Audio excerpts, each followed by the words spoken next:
This video will introduce you to Roman inscriptions. But what are inscriptions? Inscriptions is a Latin origin word, and Latin is one of the main official languages of the Roman world. Inscriptions means writing on things. In plus scriptio, on, plus writing, and the Romans did a lot of writing on things. You might also come across the Greek origin word epigraphy, which means the same thing. Epi plus graphy, on, writing.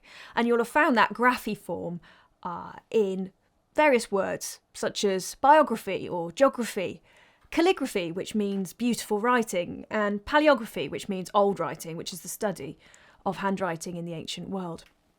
So inscriptions means writing on things, and epigraphy is the study of writing on things. And someone who does epigraphy is an epigrapher or an epigraphist. Now, when we think of Roman inscriptions, we probably straight away think of those stone inscriptions in Roman museums. And there's a lot of those because the Romans liked writing into stone.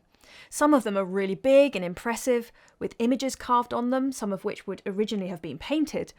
But sometimes the stones can be pretty small, like this altar here. Roman epigraphy doesn't just include the stone inscriptions that we might find in museums. Many other objects were written into. For example, this bit of pottery here from Kent has got poetry written on it. Or they would write on stylus tablets like this one, which are filled with wax and then incised with a sharp object. Or they would write with ink on thin wooden leaf tablets like this one. You might have heard of some of these. You might even have seen some of these leaf tablets in the British Museum or at Vindolanda. But did you know that Romans also wrote on brooches and rings and barrels? They even stamped bread. We have what we think might be a stamp that might have been impressed into bread from Caerleon. Some of the things that Romans did with writing feel very familiar. They labelled their possessions, they wrote lists, they wrote tombstones for their loved ones. Other things are less obviously familiar. Thankfully, we no longer need deeds of sales of human slaves, such as this one from Poultry Lane in London. And we probably won't be able to easily guess what something like this might have been used for. This is a replica of an eye doctor's stamp. In the Roman world, eye doctors or oculists used to go around the provinces, and when they found someone who might need help with their eyes, they'd get out their medicine, they'd shape some of the medicine into a little stick a bit like this, and then they'd use the stamp to press into the salve like this.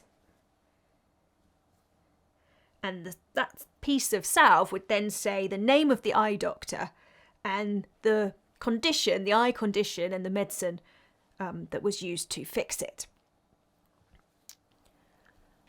Epigraphy is not always that easy to work with. Sometimes the texts are really hard to read. Romans annoyingly loved to abbreviate everything, and when they did cursive handwriting, it can be really tricky to decode. Here's a picture of the text on the pottery I showed earlier from Kent. It's pretty tricky to read that, isn't it? Most of the texts from Roman Britain are in Latin, and luckily RIB Online gives translations for everything. Latin is such a fun and interesting language to learn, and perhaps these texts will inspire you to find out more.